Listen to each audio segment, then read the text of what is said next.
চাকা খুলে গেলেও নিরাপদে ঢাকায় অবতরণ করেছে কক্সবাজার থেকে আসা বিমানের একটি ফ্লাইট BG436।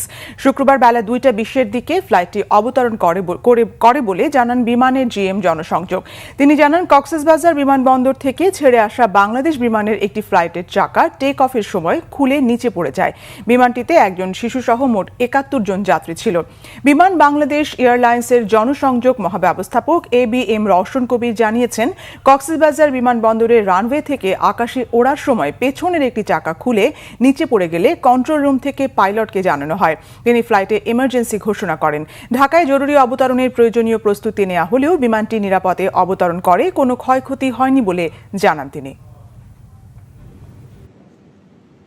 এখানে তো আপনার দুইটা চারটা হুইল থাকে, এর মধ্যে একটা হুইল যেহেতু খুলে গেছে, ওই সাইডে তো আপনার একটা হুইল ছিলই, যার ফলে নর্মালি মানে সেফলি ল্যান্ড করছে। যাত্রী ছিল 70+1। টেকঅফ করে কিছুক্ষণ পরে এটা এয়ার কন্ট্রোল থেকে বলা হয় যে একটা হুইল খুলে গিয়েছিল, খুলে পড়ে গেছে, এবং পরবর্তীতে তারা পাইলটিং কমান্ড যিনি ছিলেন তাকে জানিয়েছে।